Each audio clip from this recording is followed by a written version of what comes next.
Bismillah ar-Rahman ar-Rahim. Brothers and sisters, ladies and gentlemen, Assalamu alaikum wa rahmatullah. And welcome to this event held by the Cordoba Foundation and supported by a number of community organizations and by various figures throughout the community. And the very first thing that we'll start off with today is a recitation of the Holy Quran, and it will be recited by Sheikh Turgunjun Alaudun. Please. Turgunjun Alaudun. Yes. أعوذ بالله من الشيطان الرجيم. بسم الله الرحمن الرحيم. آمن الرسول بما أنزل إليه من ربه والمؤمنون كل آمن بالله وملائكته وكتبه ورسله لا نفرق بين أحد من رسله وقالوا سمعنا وأطعنا غفرانك ربنا وإليك المصير لا يكلف الله نفسا إلا وسعها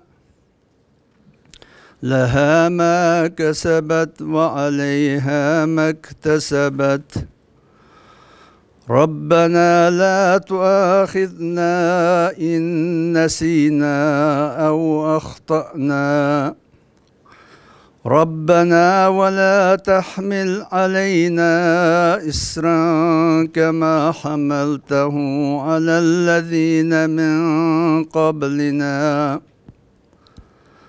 ربنا ولا تحملنا ما لا طاقة لنا به واعف عنا واغفر لنا وارحمنا أنت مولانا فانصرنا على القوم الكافرين صدق الله العظيم. صدق الله العظيم. Brothers and sisters, ladies and gentlemen, friends, thank you very much once again for attending this event held by the Cordoba Foundation under the title Confronting Cultural Genocide of Uyghur Muslims, Global Responsibilities, Responses and Responsibilities. It's an issue that I believe should be at the very top of everyone's agenda, wherever they may be around the world. What is happening in Eastern Turkestan to the Uyghur Muslim minorities in China is nothing less than what we have given it in the title today, a cultural genocide. The attempt to wipe out people's faith, people's culture, people's heritage, their language, their faith is something nothing short of absolutely repugnant in today's world. A world which proclaims either falsely or intently democracy, human rights, equalities, the rights of minorities and the such. And in a world which today the struggle is actually to live as human beings, to have equal rights, to see one as being, belonging, as being a citizen and having the dues and responsibilities as well as the rights of any other human being. That is the world and that is the kind of struggle that we all face today. But what we see unfolding amongst the Uyghur Muslims at the hands of the Chinese state is reprehensible. And unfortunately, most of the world choose to turn a blind eye simply because the option or the choice is between speaking up and standing up for human rights and trade, commerce, and financial interests. Thank you very much. Alaikum assalam wa rahmatullah. It's a pleasure. Thank you very much. So that is the kind of conundrum that we face today. It's shameful, it's despicable, it's extremely ugly, but unfortunately it's absolutely true.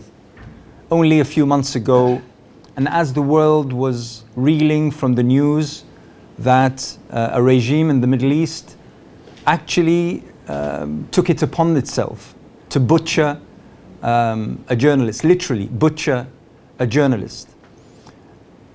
The president and the most powerful man in the free world, the president of the United States, said it quite clearly. He said, yes, it's a horrible thing. Yes, it could be the most powerful person in that regime who actually oversaw the whole operation, but we have jobs on the line and we have trade deals worth hundreds of billions. And unfortunately, as horrible as that may sound, but we had one of the leaders who actually spoke the truth for once. And that is that when it comes to confronting or to standing up to human rights and probably risking trade deals, financial interests, then unfortunately human rights have to pale in significance considering the interests that stand. And we have today one of the most horrid episodes that one can recall in terms of what is happening to the Uyghur Muslims. And I hope that today's event will shed even more light on this particular issue.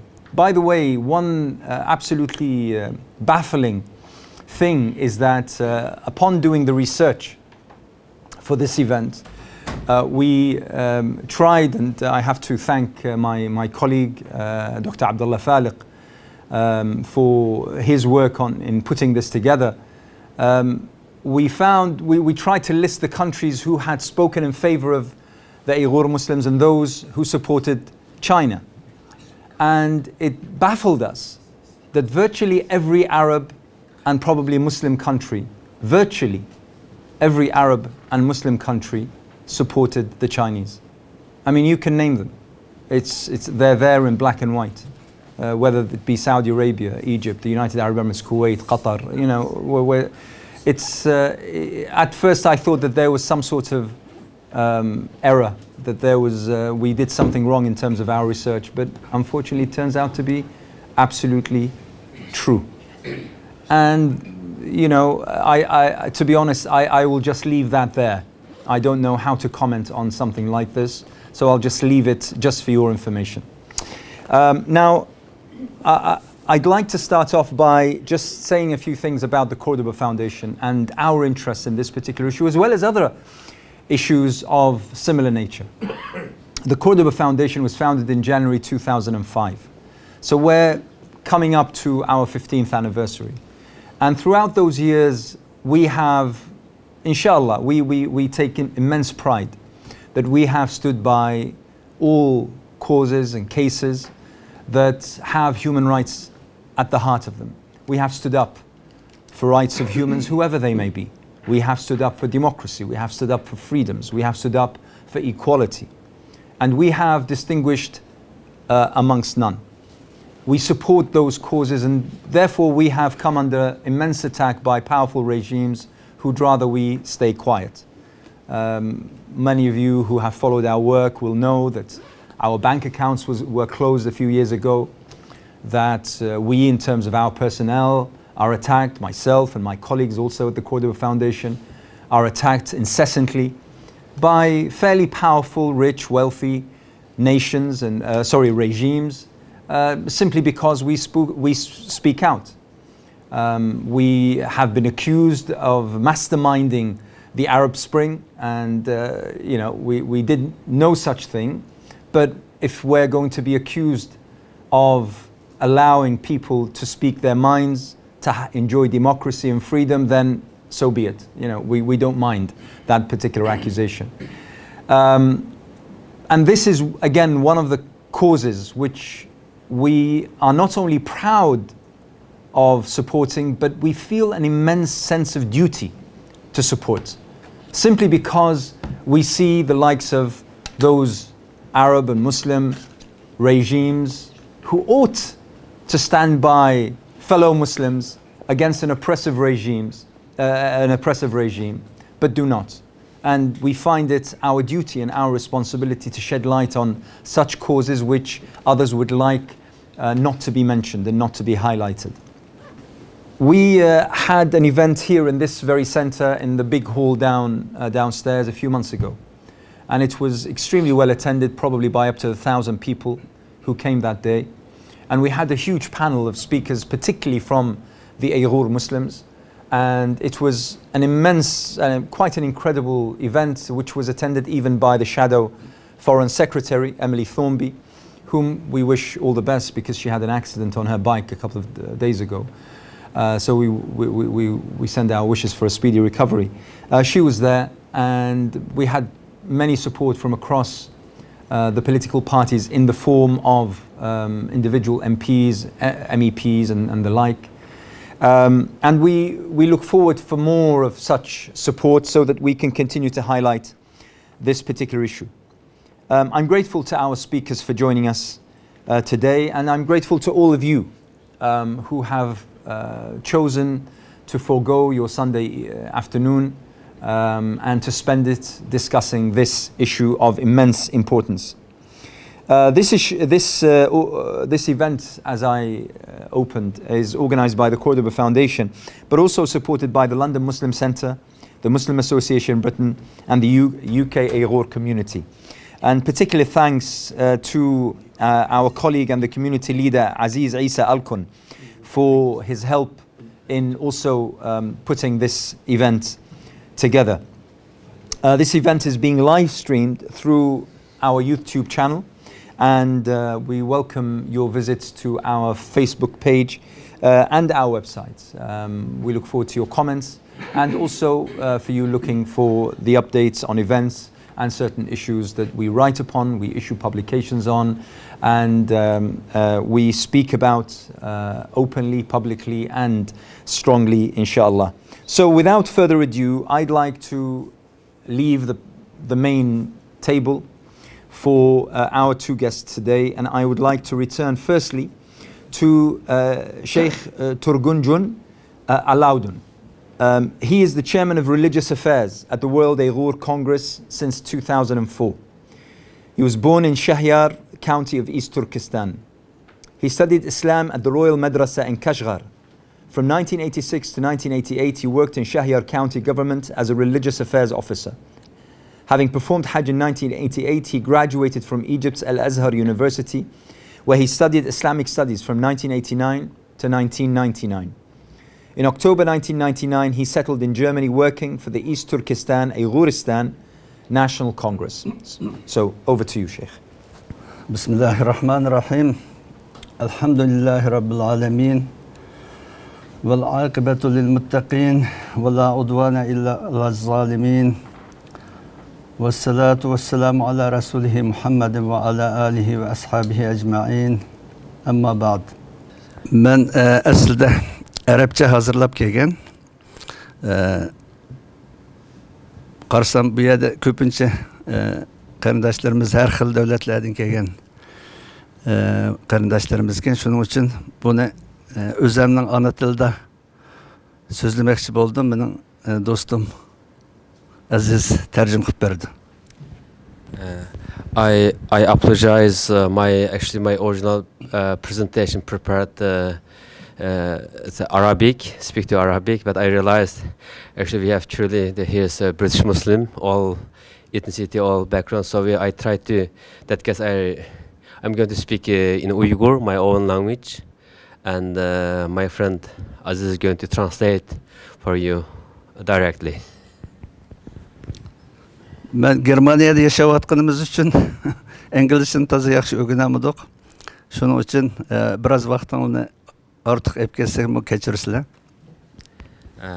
Again, apologize. I've been living in Germany in Germany, and my English is not good enough to give presentation. So it will take a little bit time, but I'm sure we will be try to effect way to present. Men özümle ustaz yaxşı tanıştırdı. Rahmet. Bizning Dünya Uyghur Qurultayı dep Uyg'urlarning xalqarada Uyg'urlarning derdini anlatıp atkan, dava etip berip atkan bir teşkilatımız var. Ben bu şu teşkilatның reisinin vekili hem dini işlahga mesul xadimi. Just my honorable friend introduced me, and I appreciate the opportunity. I'm a representative for the World Uyghur Congress and World Uyghur Congress president, but also I am a chairman of the religious affair of the World Uyghur Congress. World Uyghur Congress is an organization represent Uyghurs in exile worldwide. Bizning Dünya Uyghur Qurultayının reisi Dolqun İsa efendim ulgurib keldi. Şunun için özüge köp rahmet deyman. And our president of World Uyghur Congress, Mr. Dolqun İsa, also arrived in time and sitting here on the table. And I also appreciate our presence present here in this meeting.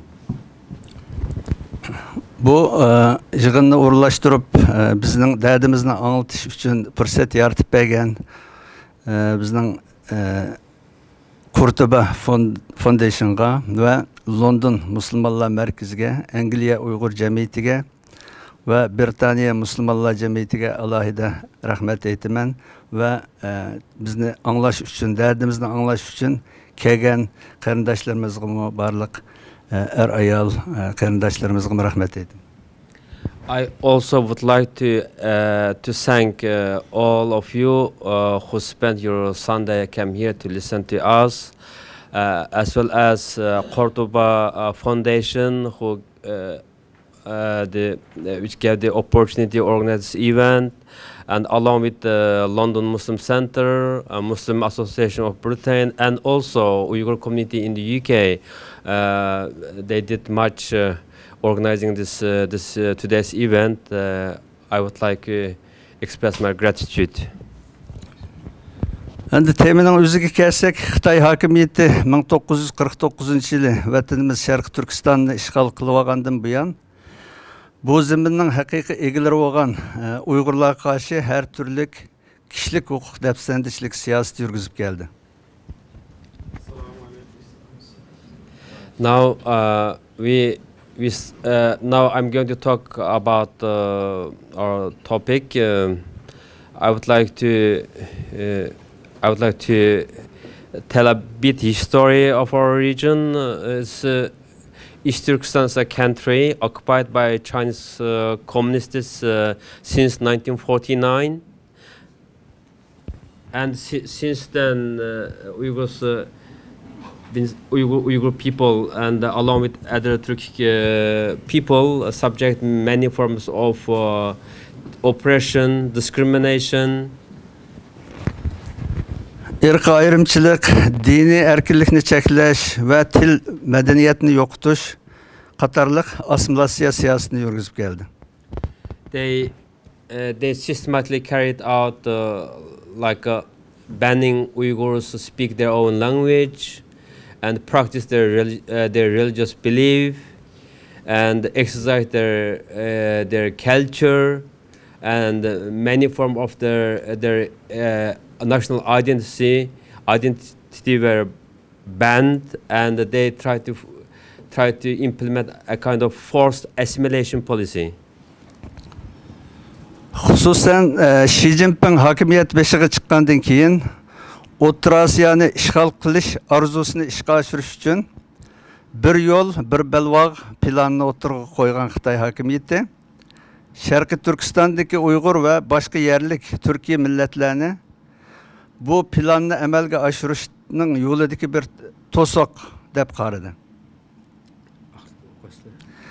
Şunun bilen mecburi asimilasyon siyasetini ciddi şekilde tizleştirdi.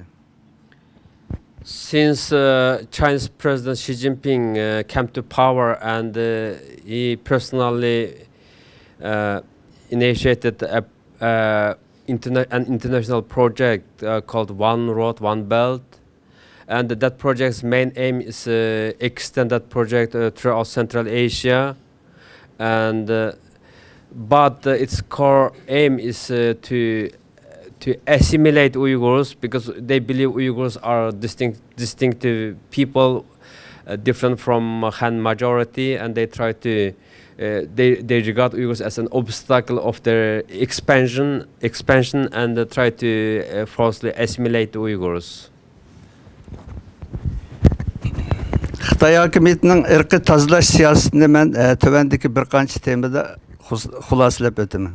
Now I am going to highlight the context of Chinese, how they conduct ethnic cleansing and ethnic segregation, and what they have done in the past few years. 2016 yılı Tibet'te özünün zalimliği bilen meşhur olgan ve Tibet halkıga qılmagan eskilikler qılmagan Xitay Komünist Partisi'nin Tibet sekreteri Chin Chang-go ne Şarkı Türkistan'a yotkep geldi. In 2016, China's central government appointed Chen Chang-go. He was a former Communist Party secretary for Tibet, and he was known to the outside world, or even in China, with his notorious name how he oppressed the Tibetan people. So he was appointed as a Xinjiang Party secretary. O Ürümçi'ye kilipla 17 paragraf 50 maddeden terkip tapkan atalmış radikalizmga karşı kanunsuz bir kanunni icra qilishga başladı. Şunun bilen Uygurlarning kundalik hayatı 24 saat toluq taqib ostiga alindi. As soon as Chen Chang-go arrived in East Turkestan, he set up a new rule, which consisted of 17th regulation and 50 rule, which these regulations are watch out Uyghurs for 24 hours just keeping an eye on Uyghurs for 24 hours. Uygurlarning tug'ilgan kundan boshlab ta o'lgicha bo'lgan milliy, diniy va madaniy faoliyatlari cheklandi va dinsiz bo'lishga, Xitoy madaniyatini, ya'ni madaniyatsizligini qabul qilishga majbur bo'ldi. They were forced to abandon their religious belief, which they have been practicing since they were born until death. And they try to take away these rights. Namaz o'tash, roza tutish, zakat berish va haj qilish qatorliq asosli diniy ibodatları radikallik kategoriyasiga kirgizildi. And all Islamic practice of the Uyghurs, like praying namaz, going to Hajj for pilgrimage, and fasting Ramadan, all kind of necessary Islamic practice were banned. Kur'an okuş, başkalarına Kur'an okuşunu öğütüş, vaz nasihat qilish, dini ta'lim tarbiya elib berish, kişilik xususiy hayatga daxil taruz qilganlik bo'lib hisoblanib, jinoiy ishlar qatoriga kirgizildi. Anyone who reciting Quran or trying to teach Quran to young children, or kind of talk about Islam or educate people with the true Islamic belief, Islamic philosophy, or the based on or kind of Uyghur, what Uyghurs believe traditionally, all were labeled as a Islamic extremism, and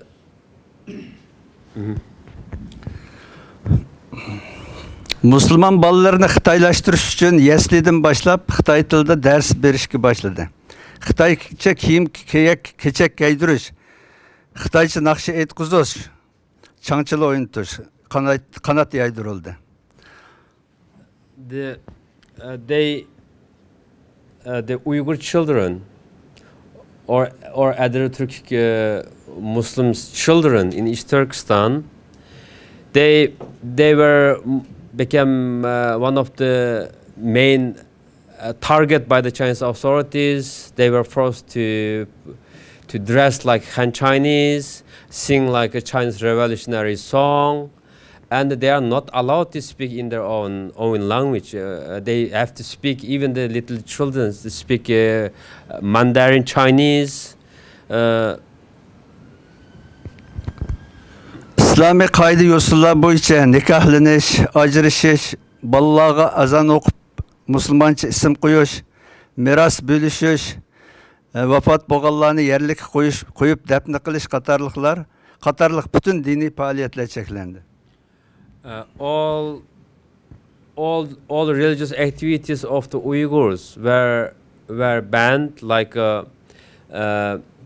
arranging funeral and burying the dead with Islamic customs, rituals, and like when the newborn baby was after newborn baby, there's a kind of rituals giving the adan, and giving name by a cleric or mullah. In that kind of all kind of used to be Uyghurs used to be practice kind of tradition. Thousands of years, and now all banned. Is not allowed to do any kind of the Islamic practice or context or life to be living as a Muslim. Öylerde dini kitap, gezit, jurnal, kaset, resim, jaynamaz saqlaganlar yoki telefonuga dinga ait har qanday simbol tushirganlar radikallik va terrorlik jinoyati bilan jazolandi. Anyone who kept the Quran in Quran or any Uyghur magazine, even any kind of Islamic material kept in their home, they were charged with terrorism or extremism, and they received heavy punishment.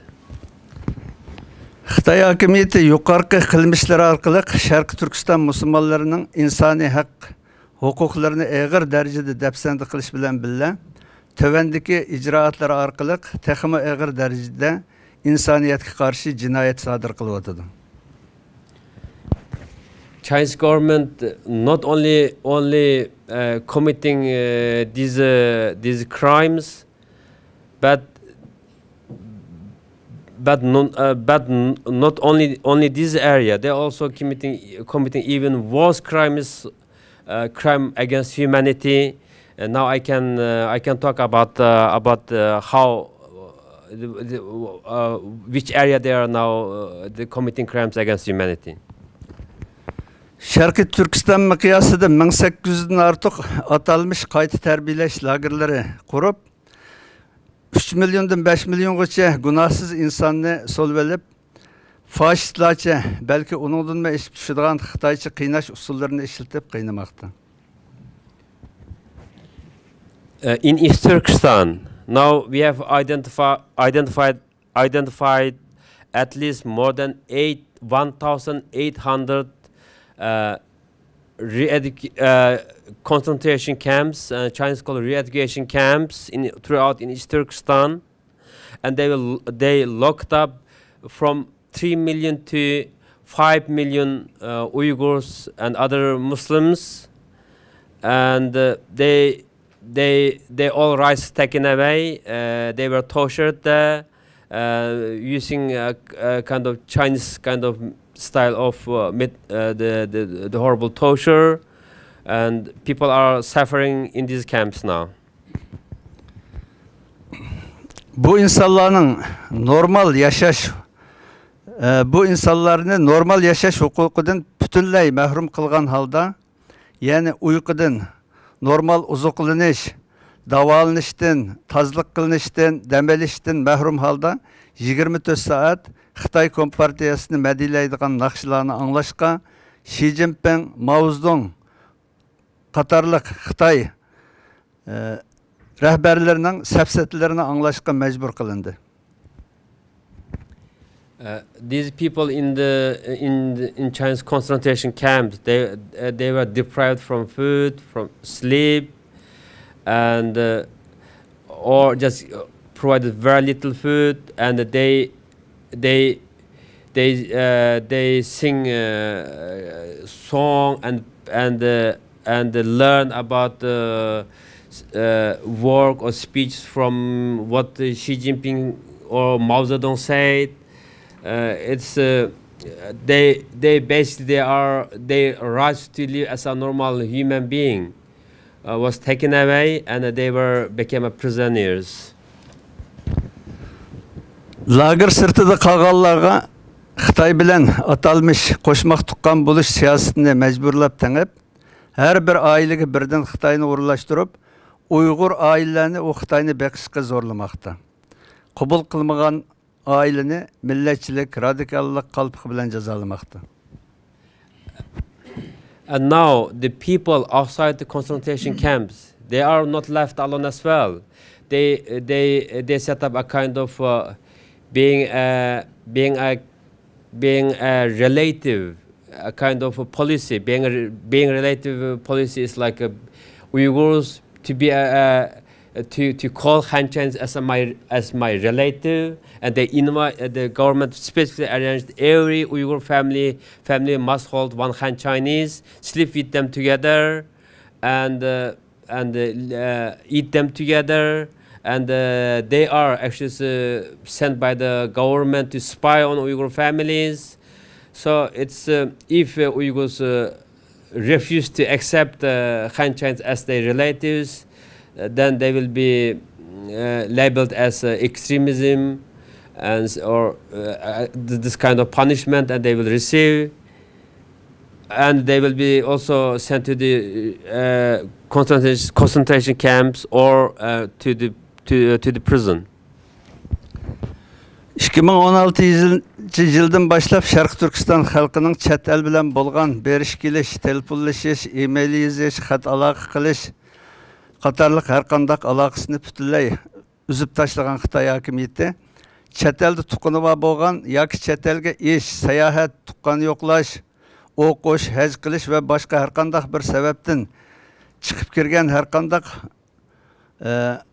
ve aloqalashgan har qanday bir Uyg'urni chet elga bog'langan, terroristlar bilan aloqa qilgan degandek tuhmatlar bilan qaralab turmalarga qamamoqda.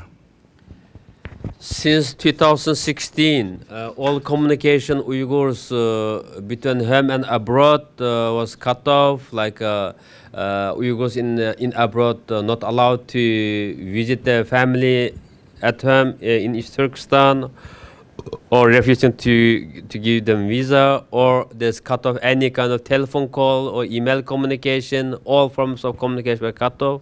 Instead, at home, on the other hand, any Uyghurs from East Turkestan who travel to abroad or visit their family members abroad or visit to the Hajj, any Uyghur happened to travel to abroad, they were sent to the concentration camps. Uygurlarning dini ölümalarını, ziyalilerini, baylarının hemmisini dügüdek hazır cezalaş lagerine solap, bazılarını suikast bilen öldürdü ve nurgulları türmede ceza lagerlerde kıynalmakta. Now, hundreds of Uyghur intellectuals, religious scholars, and businessmen all were sent to the re-education camps, and some of them were tortured and some of them were tortured, some of them were killed with systematically targeted by the Chinese government. Hazır Şarkı Türkistan halkı, bulupmu Uyghur halkı, bütün dünyadan ayrı etilgen halda ayrım bir naiti vahşi korkunuç türmenin içinde yaşamakta. Now all people in East Turkestan, the Uyghurs and other Turkic Muslim people, they were isolated from the international community, and they don't know anything about the outside or even in their own country. But they live like just as an open prison. Even there's no normal life. Birleşken Devletler Teşkilatı, Kişilik Hukuk Komitesi ve Avrupa Parlamenti, Amerika Kongresi, Tashqi ishlar Ministerligi ve nurgun devletinin parlament azaları ve bazı ministerleri bu Xitay hakimiyetinin bu Uyghur halkı yürgüzüvatkan bulupmu şu kiyinki şu lager meselesi de Xitay'ın ait qattiq tanqitildi. In recent years, many countries, many Western countries, and also many international organizations like United Nations Human Rights Commission and other countries, Ministry of Foreign Affairs or NGO organizations, they openly condemn China's atrocity against the Uyghur people. Tek yakında 22 devlet imza koyup Xitay hakimiyetinin bu kamplarını takip etiş doğrusunda Xitay hakimiyetiga xat berdi ve afsus ki yeni 37 devlet Xitayning talebi bilen onunğa karşı Xitayning hazırki Uygurlar üstüne elip beriyotgan siyosatini qo'llash haqida imza etip bula BDT'ga topshirdi. Maalesef bunun içinde bizning 10 necha İslam devleti bo'lgan Müslüman qarindoshlarımızның rahbarlarımız bununla imza etti. Ama biz bütün Müslüman halklarının bizden birlik ekanligi ve dünyada insanlıkni söylediğin, insaniyetni söylediğin bütün dünya halkının bizning tarafta bo'lganligiga ishonamiz. Regardless of recent scenario took place in the United Nations Human Rights Council. There were 22 member states were condemned Chinese atrocity against Uyghur people. They condemned the concentration camp China opened and demanded Chinese government to close it down. But unfortunately, there's 37 other countries were also signed a letter supported the Chinese concentration camps. But among them, very unfortunate, there's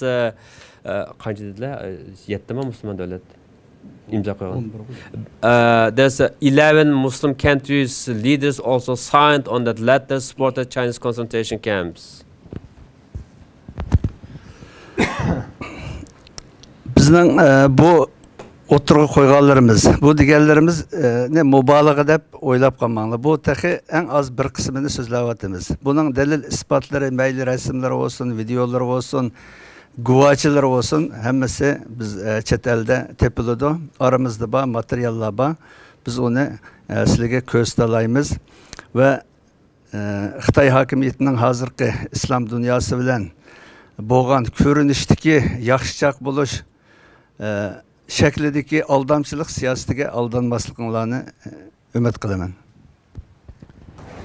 But we have the Muslim people and Muslim people around the world and the people who love in peace, humanity.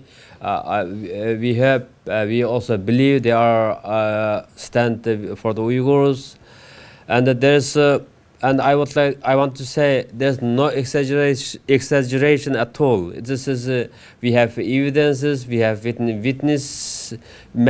witness statements. We get that many evidence. This is based to our best knowledge and investigation, along with other NGO organizations. That's what Chinese government doing at the moment. So I would like to thank your time, listen to me, and again I would like to say thank you. I'm ending here. Thank you very much. Thank you. Thank you very much.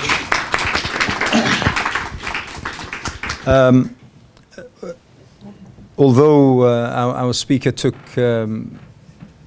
over the time allocated, but I think it was extremely important that we get an image and sort of a picture of what is going on, simply because there are some parts that are sometimes relayed by either the BBC or Sky or the such, but they do not form the complete picture of what is happening inside those so-called education centers. I think that the first barrier that we need to cross is the language, and that when we talk about re-education centers, we're effectively talking about concentration camps, where even children are separated from their parents and given exclusive what is otherwise known as brainwashing. So it's important that we realize the things that are going on, and we speak of them and we highlight them, and we also, whenever our political leaders, the media, when they speak about human rights and the such, we take them to task, and we say, well, this is happening under our watch, with a country whom we claim to be a trade partner. But how could we do so when there are such atrocities being committed on a daily basis against so many people?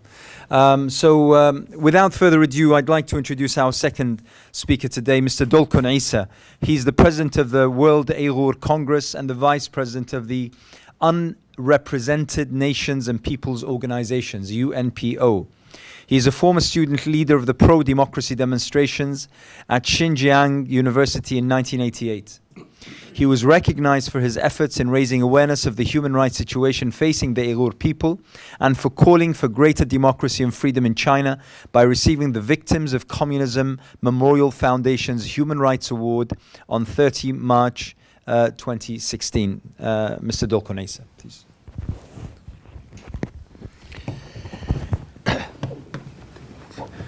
Thank you very much for your nice introduction. First of all, I'd like to thank you, Cordoba Foundation and the Central Mosque and the Uyghur UK Uyghur Association as well.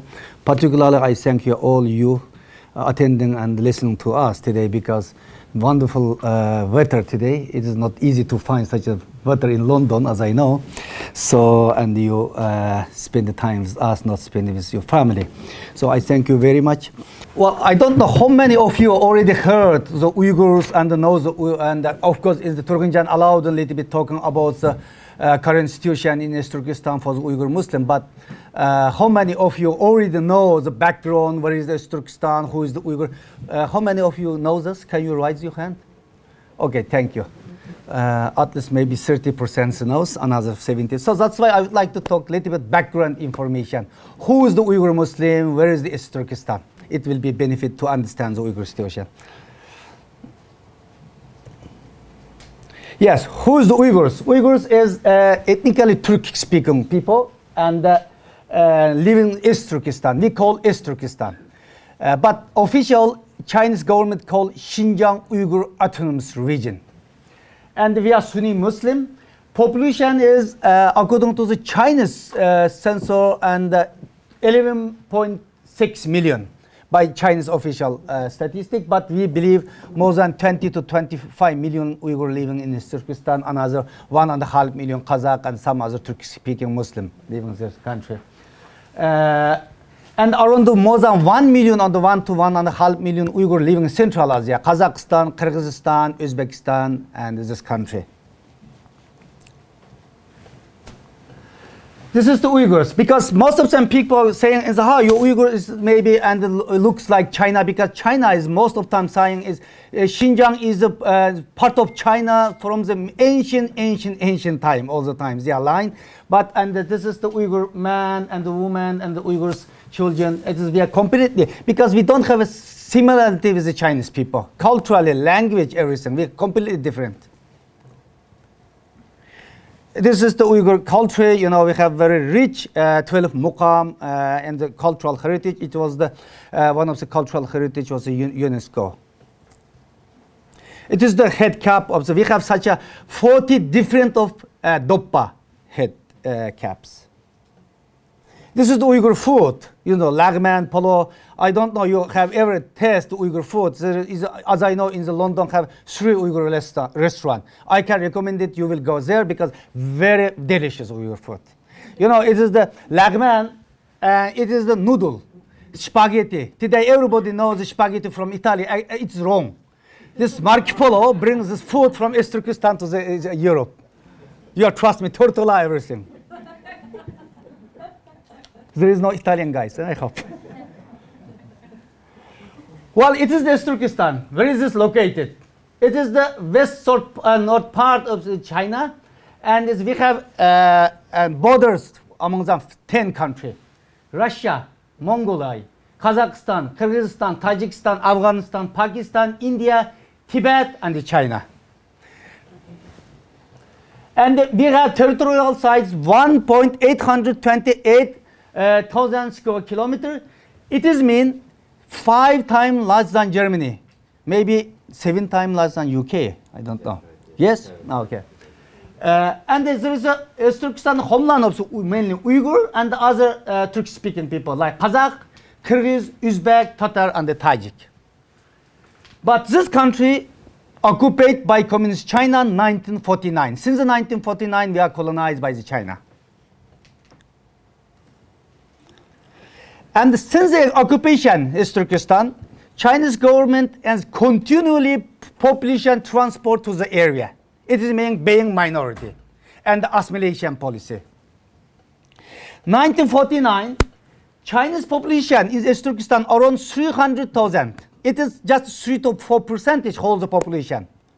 But today, official number more than 40% of Chinese population, or at that time Uyghur population 85%. Uyghur 3-4% Chinese, and the rest of the percentage Kazakh, Kyrgyz, some other Turk-speaking people, Muslim people. But today, official number Uyghur is 45 or 43%, and China is more than 40%. But actually, maybe Chinese population more than 24%. Chinese government is continually and the transport, population transport to the area. Why? Because China is all the time saying East Turkestan, Xinjiang is a big territory, small population. So that's why we have the population transport this area. It's wrong.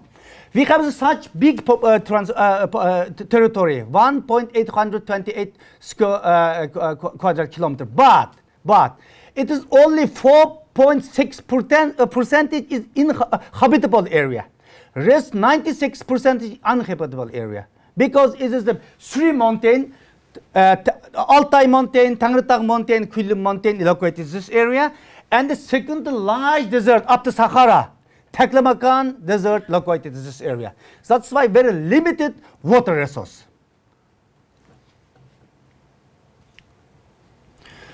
Well, because I have to cook, boss just give me 50 minutes time, maybe a little bit more, 5 minutes, I may need more 5 minutes. But a current situation, what is the current situation? Already Turgunjan, Sheikh Turgunjan, Alauddin already talking about a little bit what is the situation in Turkestan. As I said, in 1949, East Turkestan has been occupied by Chinese communist government. But 1955, Chinese government guarantee, according to the Chinese constitution, autonomous region. Xinjiang Uyghur autonomous region. But since the 70 years, 60 years, we have never seen real autonomy. That is just fake autonomy on the paper autonomy. According to the Chinese constitution and autonomic law, we have a lot of right. For example, if you look at the Chinese money today, there is a 5 language. One of the Chinese, one of the Tibetan, one of the Uyghur, one of the Jiangsu, 5 language, one of the Mongol language. But it is just a show to the world, you know. But and according to the Chinese constitution and autonomic law, Uyghur language one of the official language even today. But unfortunately, we cannot use in the reality. So today, and all basic rights of the Uyghur, including cultural, economic, social, religious rights, continue violated by the Chinese authority.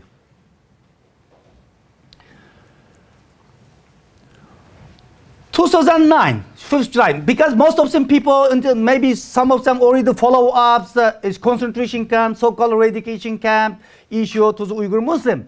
But this issue was not new. Some people thought this problem in East Turkestan for the Uyghur Muslim, this repression policy just started in 2017. It is wrong.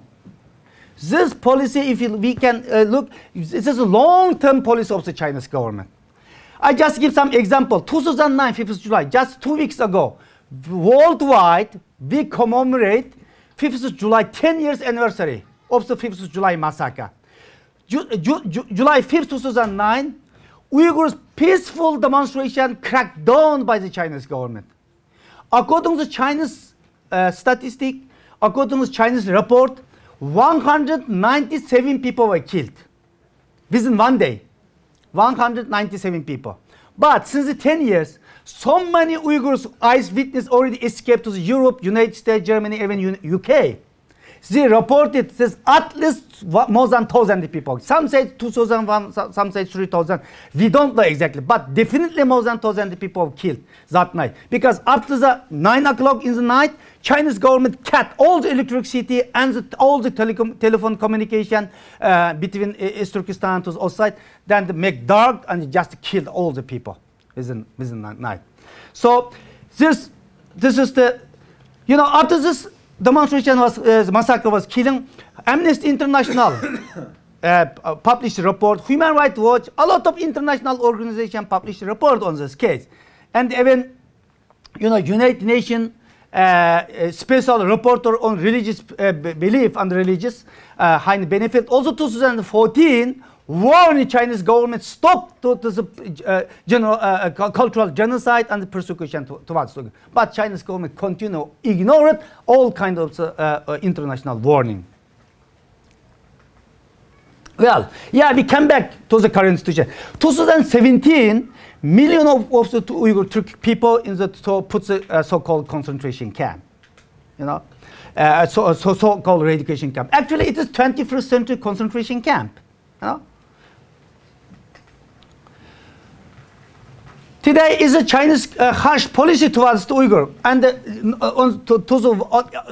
some international media say is 1 million, some say 2 million, some 3 million. However, is millions of people today is Nazi-style concentration camp, and this is not only the people put to the concentration camp. Also, Chinese Communist Party, millions of Chinese Communist Party members, and sent to the Uyghur home to being the guest, and collecting DNA tests and the blood sample, also Uyghur language restriction, and destroying Uyghur tradition, and collecting Uyghur book, even Quran, and holding family members hostage.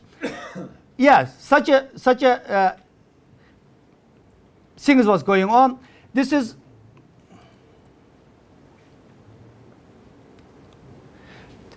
some pictures on the concentration camp and the international reaction, international press. It is the Washington Post and New York Times, and since the time, even today, also one op-ed by the Washington Post also published. You know. Well, we don't know exactly. So many we went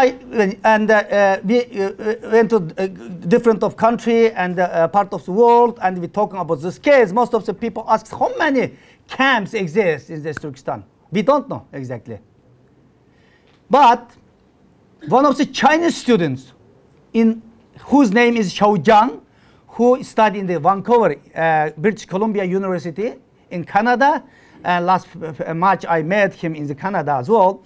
His Chinese students, he used the satellite image and make some research. He found more than 20 camps in Turkestan. But Australia broadcasting agency ABC, they estimate this camp, and this is the camp, you know, and this is the different camp. This ABC, they are saying this camp around 180 to 1,200. This camp located. Only one camp, and we don't know different of camp, different of capacity. Only one camp, Davanchin camp, just 10 kilometers far from center, from the Urumqi capital of East Turkestan. This is only one camp, and the capacity 140,000 people. Only one camp. Yes, it is the satellite image of the camps, you know. And what kind of people and should be sent to the camp? This is the one report, 48 reason. 48 reason you can be freely to send camp. It is different. For example, if you use the WhatsApp, if you read any Arabic alphabet, something like, if you send text message to the foreign country, you know, and if you and the praying, of course, definitely, and if you use the salam alaikum, all the things you cannot imagine.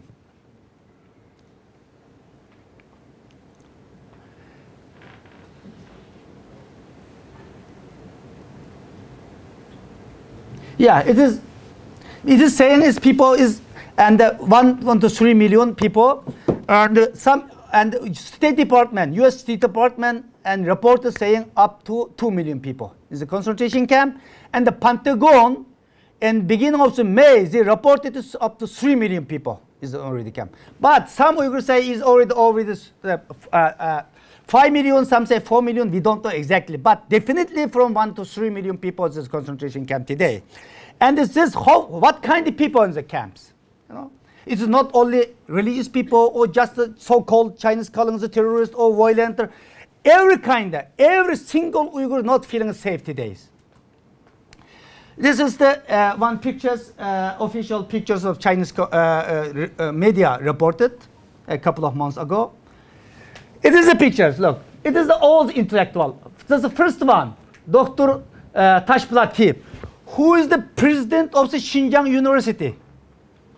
He is the president of Xinjiang University. He is the camp. He is sentenced to death last year.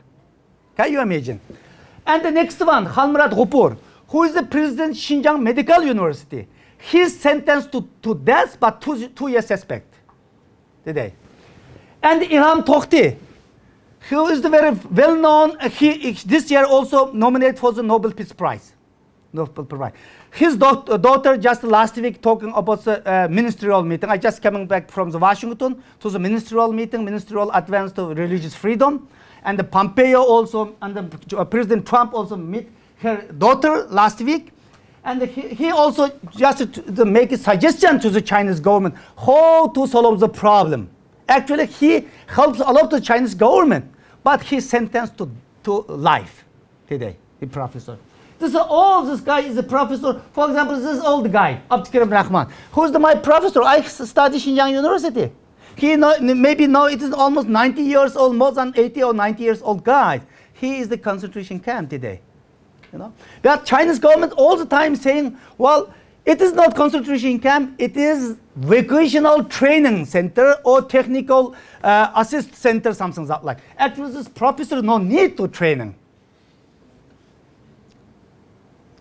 And also singer, not only academic, singer. This is Abdurrahim Ahid, first one. He's very famous singer, you know. And just beginning of February, we got some news he died in the camp. Then Turkish Foreign Ministry strongly condemned regarding his death news. Then next day, Chinese government immediately brought him to the video speak in the jail saying, no, I'm safe, I'm not died. Something like, you know. But why? What reason he should be in the camps? This is the pop star and the comedian. This is all people today in the concentration camp. And also professional football player, Akram Hazim, And he also camped because he was the foreign country to Spain, United Arab Emirates, with the Chinese national team together for training. You know? Well, this is the very famous Uyghur Islamic scholar, Muhammad Salih. He was the person translate Quran into the Uyghur language from Arabic. 1980s in order by the Chinese Communist Party, Chinese government. But after more than 35 years later, because of his job, he puts a camp in the November 2017. That time he was 82 years old. Up to 2 months later, he died in the camps. He is not only the famous East Turkestan among the Uyghur people. He also very famous under some Arabic and Islamic country. He got a lot of prize because of write a lot of article and promote Islam and to the East Turkestan. But 2017 he put a camp and he died in the camp. And this is my mother and my father. You know, so I have Mehmet. I left my country in 1994. Since 26 years, I have never seen my parents, my brother, and my sister. I have never returned. Chinese government never allowed them to come to the abroad. Heartbreaking news last year, 2018, June 12th, I got heartbreaking news. My mother died in the concentration camp. Yeah. I didn't know. So many international media called me that time. What was the happening? What condition your mother died? I had no idea. After I got this news, I had trying to contact my family member, my friend. I tried to all telephone number which I had, but I couldn't. Still until now, I had no idea. I couldn't contact. I couldn't access single of my friends or the family member. You know. Then couple of weeks later, I learned international media. My mother arrested and put the camp. And June or May 2017, after 1 year later, she died in the camp. She was 78 years old. She is not an activist. She was not a religious figure. She's just a very simple housewife, retired woman. But she died in the camp. My mother, my father, Isa Mehmet, he almost 90 years old. I have no idea. He's still alive or died. Today is 21st century. Communication is no issue at all around the world. You know? Yes, today around the world, so many injustice was happening around the world. So many persecution around the world. But you cannot compare any rest of the world, the situation in Turkestan today. At least everywhere something is happening, next day you can see in the TV. At least you can get the information. But today, my work is 24 hours working for monitoring the situation, my country. But I have no idea. I had a meeting White House, I had a meeting State Department, I have a meeting German Foreign Ministry. All the time ask them, look, I'm the German citizen, I'm the citizen of the European Union. I have a right, communication. I don't have a much request from you. I have very simple request from you, just to get information. My father is still alive or died?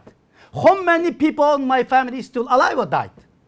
This is very simple request, but still I couldn't get any information on my family situation. Of course, my case is just example, but here several of my friends are sitting here, my countrymen are sitting here. Maybe their story is more horrible than me. You know? Every Uyghur who live in United States, UK, and Germany, European Union have a terrible story. You know? We are human beings. We cannot. Sometimes all the Uyghur really today is a repression and the depression, also psychological problem, because we are human beings. Because every day we got terrible news, we cannot stand.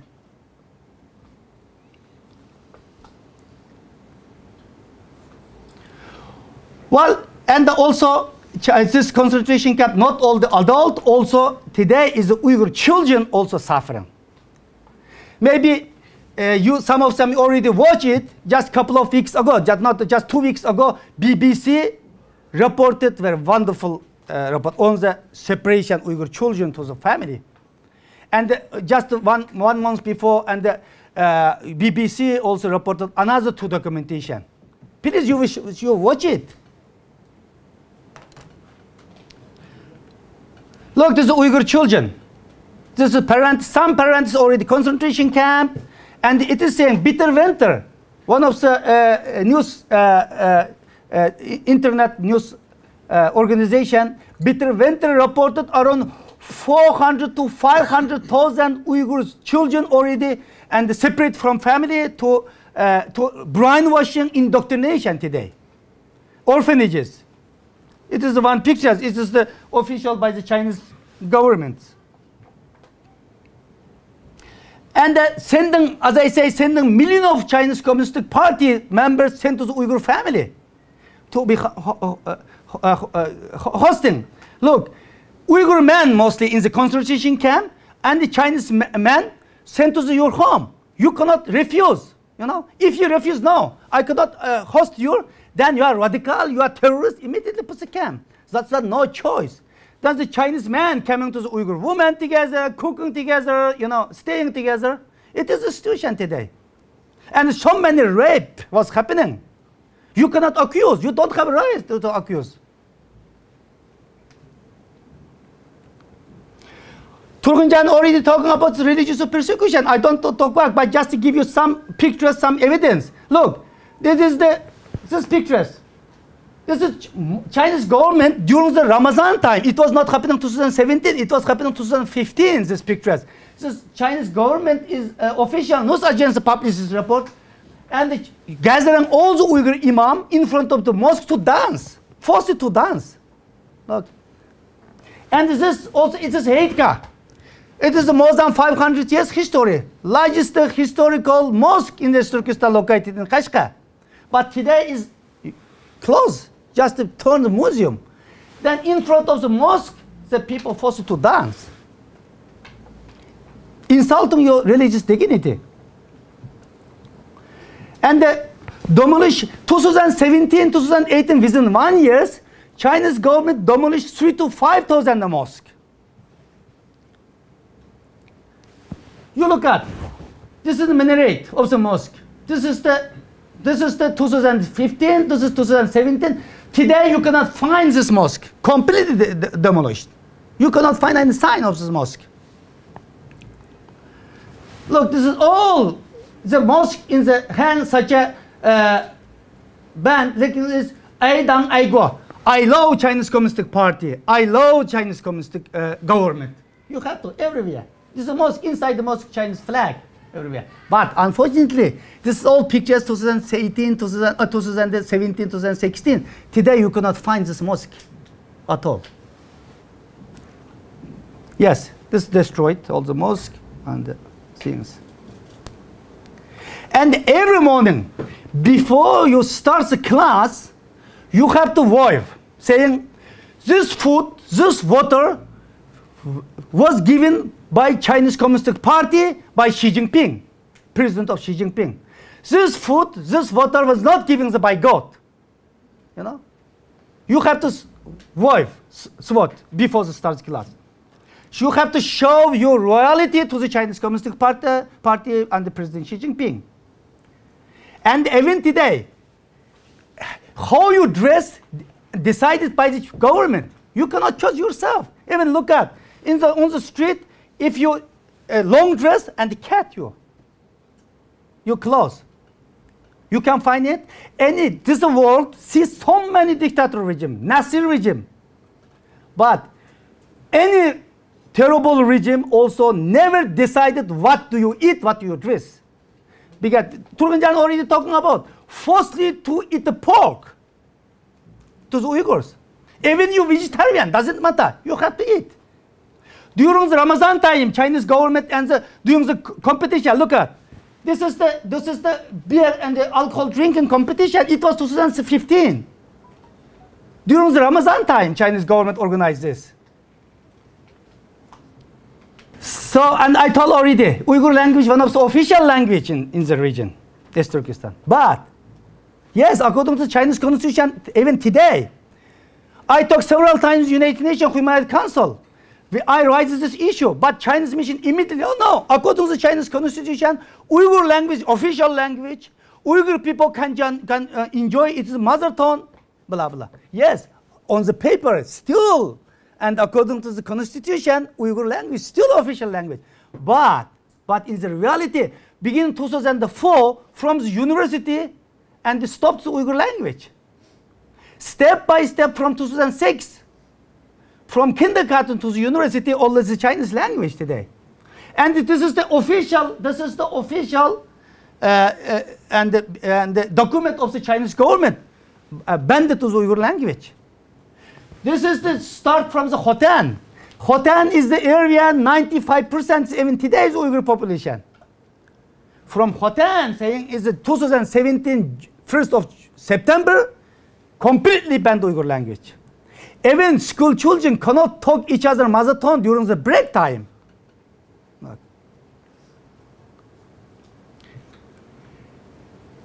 And the Chinese government trying to push the Uyghur to being Chinese. You cannot today, it's not possibility you can dress on your own cultural dress. This is a Chinese dress.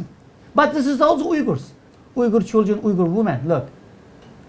You have to dress, you have to celebrate, you have to dress Chinese clothes. Look, it is the Uyghur children. Brainwashing, and the problem is, today is the Uyghur is a Muslim, and the Uyghurs, and because of ethnicity, and the Uyghur is targeted. Look, this is Uyghur children, and you have to learn it's a Chinese letter, and completely, who can imagine this is the Uyghur children? But this is the Uyghur children.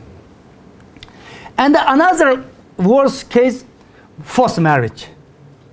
As I say, today is more than 1 million Chinese Communist Party members sent to the Uyghur family, and at least each week 3-4 nights you stay in the Uyghur family, you know, and one Chinese man today, in anywhere, or family on the street, if you look at one Uyghur girl saying, "No, I love you, I want to marry with you." Okay, if love each other, marriage doesn't problem, but it's a forced marriage. You know, Uyghur girl no right to refuse. You know, no, I don't want to marry with you. You cannot say this. If saying you refuse, you are radical, you are nationalist, you are terrorist. Then they can. People fear. This is this video posted in the social media last year. It's a big reaction. This Uyghur lady crying in his weddings. This is Chinese man, you know, but no choice. So many rape was happening. This is all pictures. The Uyghur woman marrying this Chinese man.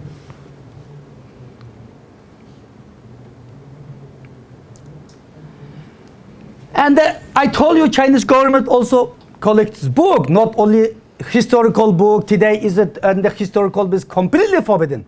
Not only historical book, even today is any books related to religious, completely forbidden. Even Quran, 2017, Chinese government order, Chinese police order, gives some deadline. 22 May 2017, this is the deadline. Everyone should bring the Quran or prime mass to the local government or police station. If who not will bring this deadline, and the police and the government official searching the home, found any religious and the religious book or the Quran of prayer, will be punished. Then people bring this primate, the Quran, to the local government and the police office, and the police asked, why did you keep this Quran? Are you praying? Are you believe the religious? Why you keep it? Maybe some people, some scholar, you know, not really practice Muslim, keep the Quran. I keep the Quran. If someone is also Quran, maybe I'm the Bible also, because people interest to read it or make research. Then they faced a lot of question by the Chinese police. Then the rest of some Uyghurs fear to bring the Quran primate to the government. Then what was happening? Then middle night, Uyghurs and the Quran, primate, and all the book related religious through the river. Million of ton book and the primate and the on the river that time. It was happening in 2017. So can we Yes. Well, one thing I would like to emphasize. This 2018 Chinese government burning Quran. Burning Quran in Turkestan. Look. But 3 years ago, one of the pastor in New York, he made announcement. Maybe you remember this. One of the pastor made announcement, collected Quran and want to burn the Quran. Then whole the world stand up. Even World Uyghur Congress also joins this demonstration in Munich against this pastor. Because of the world reactions, this pastor stopped the burning Quran. But Chinese government already burned Quran. But no reaction from the Islamic world. Look, this is same Quran. This is Quran from God, from the Allah, for everyone, every Muslim, every ummah. But no reaction. No reaction. And also Chinese government and the collecting DNA sample, DNA test, blood sample, you know. Another issue is the Uyghur refugees issue. Very important issue for the Uyghurs. Look. Because of the persecution, time to time. Today is impossible, of course. But 2014, 2015, 2016, huge refugee crisis was happening. So many Uyghurs left the country because of the pressure. But all the neighboring country, Pakistan, Kazakhstan, Kyrgyzstan, all the brothers country, you know. And arrested them because of the Chinese government sent back to China. These pictures, look. This is the Uyghur refugees. 2015, 109 Uyghur refugees forcibly deported to China from Thailand. Already 5 years passed. But we have no information from them. What was happening? According to Amnesty International, according to the Human Rights Watch, some international media and some international organization reported, we have more than 400 name list. Secretly, how many Uyghur refugees deported to China, we don't know. But most of them is death sentence or disappears still. Well, of course, and what is the why Chinese government does? This is already Turkmenjan saying Belt and Road Initiative, because Chinese government is one Belt, one Road Initiative already. It is Xi Jinping's big project. But I strongly believe that this One Belt, One Road project, UK also was a part of this project. This project is not really benefit to the region. Today, more than 80 countries and they support this project or part of this project. Actually, it is Chinese territorial expanding project. You know? Yes. Now some countries slowly realize. We're talking about since 5-6 years before. But some countries slowly realize though. Just from, because why Chinese government implemented so strong persecution towards the Uyghurs? Because the new Silk Road, the Belt Road projects, the main hook from East Turkestan, from Kashgar. One of the line is from Kashgar to Gwarda, Pakistan. This is 3,800 kilometers away from Kashgar to Gwarda. You know, this is $62 billion project. But it's not benefit at all any people in the Pakistan, because employer bring from China. You know, so many employer in the Pakistani people, but no benefit. They are slowly understand now this. Well, such things was happening. Some, of course, recently, some international reaction is growing up. At the beginning, Chinese government completely denied. No, we don't have such camp. Not at all. But after the grow up international pressure, 2018, August, United Nations Committee and eliminated Racial Discrimination Committee, third committee review Chinese report. It is the turning point. You know. Then November 2018, and UPR on China, United Nations, Geneva. Then more than 14 countries speak out slowly, ask the Chinese government to shut down the camp. Then China is back saying, no, we have a camp, but it's not a vocational camp or concentration camp. It is vocational training center, you know, training center. China, because of the pressure, China now is some defending position. Last section is the Human Rights Council. I was in Geneva. Chinese government is underhold some huge exhibition here. Oh, Uyghur Muslims so happy on the pictures. You know? Well, so last year, 2018, November 6th, during the UPR, Uyghur community around the world, more than 2,000 Uyghur, and gathering in front of the United Nations, Geneva, we hold a mass demonstration, and because most of some Uyghur who coming to the Geneva lost a family member. They haven't contacted the family since 2 or 3 years. And last year, 27th of April, we hold the first big demonstration in front of the European Commission in Brussels. Then Chinese government know, and the international media a little bit wake up, and the international pressure growing up today. Just today I came back to Washington. Last week is ministerial meeting, and the Vice President Pence strongly condemning and the Chinese repression policy towards the Uyghurs. And the Mike Pompeo also very open the Chinese repression and the concentration camps issue is a stand 21st century. He made very strong condemning on Chinese government. Well, it is the situation, and my time is already over. So thanks for your attention. But we are really need international help. First, we need Muslim brothers, sisters, and help. You know, and Turgunjan already say just last week, 2 weeks ago, 22 country ambassador at the United Nations sent a letter to the High Commissioner, asked them and shut down the concentration camp.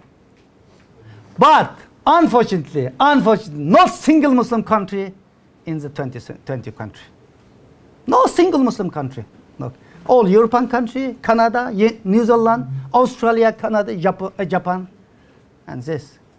But up to 2 days later, 37 Chinese government encouraged this country to and sent another support to Chinese repression policy.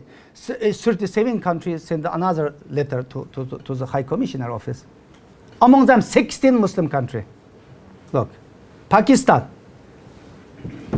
Egypt, Saudi Arabia, Qatar, United Arab Emirates, all countries support the Chinese government, you know. Well, it is a situation. Thanks for your attention, and thanks for you listening to me. Thank you. Thank you very much. Can I have the microphone? Thank you. Thank you very much. That was fascinating. Thank you very, very much. And again, despite the fact that we were tight for time, but it was too important, I think, and too interesting to cut it short. And therefore, I'm grateful for both of you for the presentation that you made.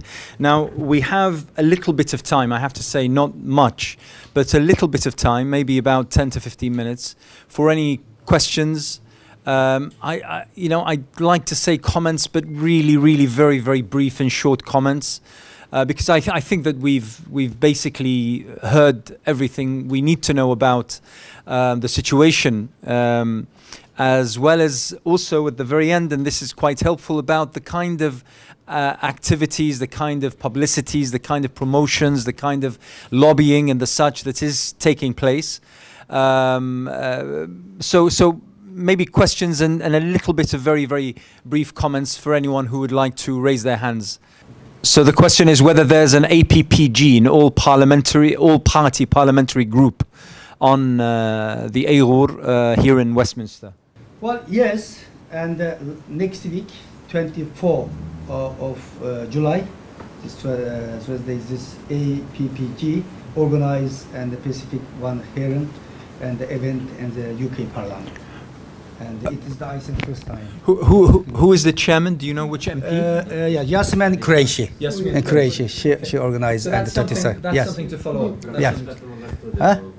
Yeah. This committee organized a couple of times, and the UK Parliament also. I also made at least 2 or 3 times testimony on this, yeah, this committee, and but I will be attending. I will be speak next Tuesday. I come back again London. This is here in yes, Parliament. So it's good to know, to follow up this particular APPG and where, in which committee room the meeting will be held and what time. That's good. Yes.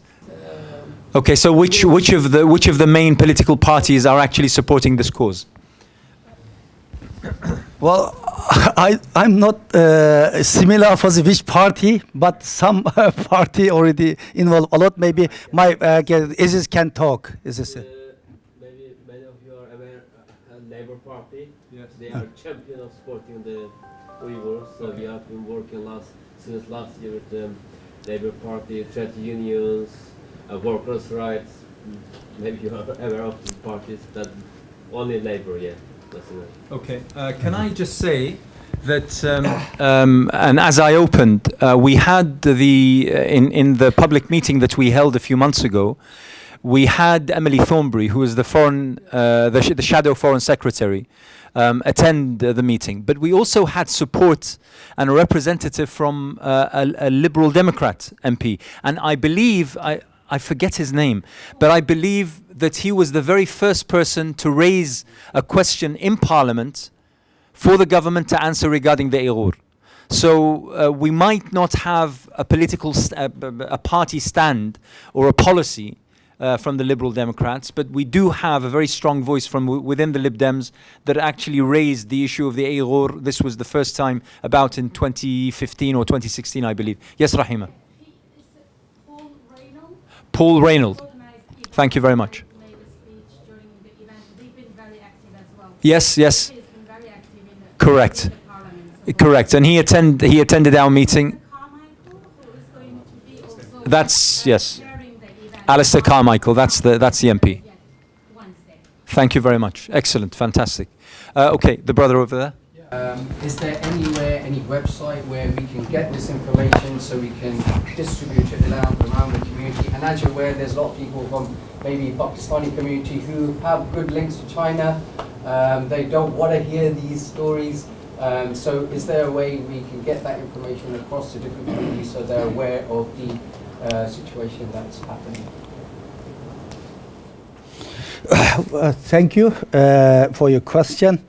Actually, you can do a lot, and first, yes, today and since recently months, and so many international media and so many people and involving the Uyghur cause and this issue, some country also speak up, but it's not good enough. As I say, just today is United States have more than 200 countries, but only 22 countries. It means just 10%. Whole the country is speaking on this, and another 30%, 15% supports the Chinese policy. So it is mean, and we have to inform, and we have to speak out, and particularly we have to asking the Muslim community. Okay, some country, Muslim country is because it's different of reason. Some economic reason, one of the important reasons, some other reason. But at least Muslim community, Muslim organization like UK, United States, and Germany, some other, and you can organize something, and this Muslim organization, Muslim event, and influence the government, because China's government today, and because we have a very limited capacity to traveling around the world, we cannot do it, and so but. Muslim community UK, because UK is very important for the Muslim community around the world. Most of the Muslim organization head office in UK, in London as well.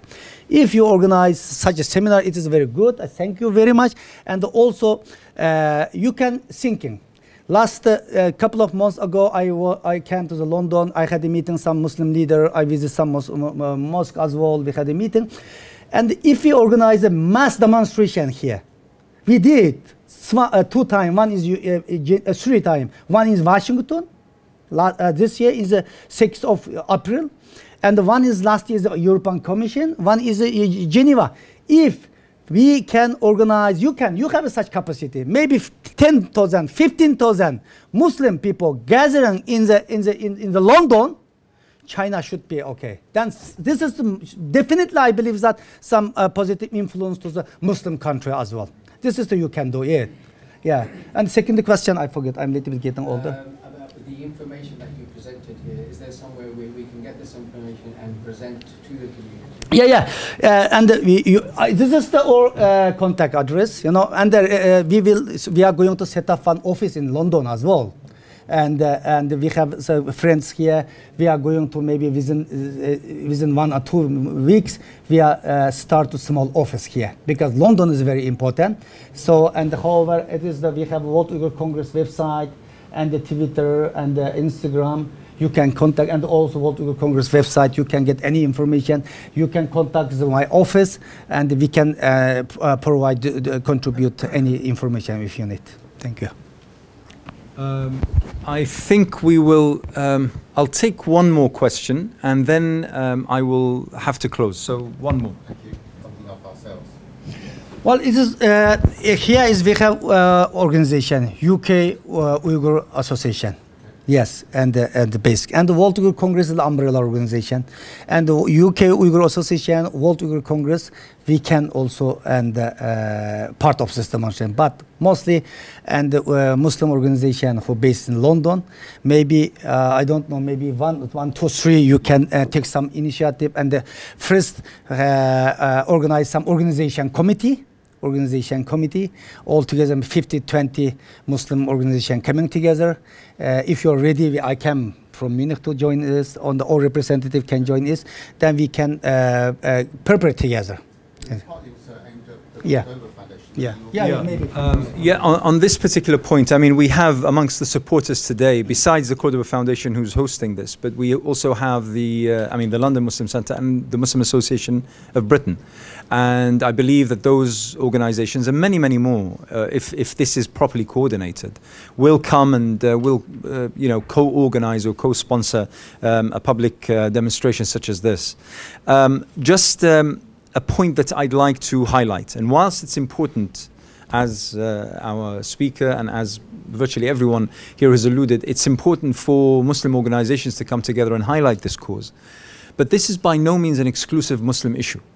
This is very much a humanitarian issue. The success of any such campaign of this magnitude lies in this involving everyone throughout society, everyone who feels that it's wrong to separate children based on their heritage or their religion. It's wrong to force someone, to go against their religious beliefs. It's wrong to take away someone's liberty in choosing, what kind of practices they have. If, anyone who believes in that should be part of this campaign. So whilst, yes, I do believe that Muslims are at the fore of this campaign and must be at the fore of this campaign, but it's by no means an exclusive Muslim campaign. It must run throughout society, and that's how it will be successful, I hope. Now, it's just a few final announcements. Firstly, this has been live streamed on our Facebook page, and the link is there. So please, by all means, go watch it, share it. Others who couldn't make it today, show them what has taken place, what has been discussed, and what has been also sort of agreed on in terms of action points. Also follow up on our website what we do, what we publish. Recently, for instance, just a few days ago, we published our latest Insights publication, which is in PDF, so everyone can download it for free, which is on Sri Lanka in the aftermath of the Easter Sunday attacks. And we had the issue before that on the Uyghur, I believe. So have a look at our website and see what's happening. I think it leaves me only to thank our speakers who have travelled from far to be here with us today, and we appreciate the presentations that they made in giving us the reality of what's happening inside those concentration camps. Once again, they are concentration camps. They can't be described anything else. So our gratitude to both of them. Thank you very, very much.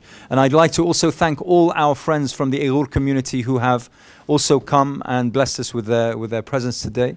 And we look forward to working together, to meeting, to see how things develop, hopefully in a positive way and towards a positive direction. and to everyone else who has been part of today. So thank you very, very much. Please give a round of applause to our speakers today.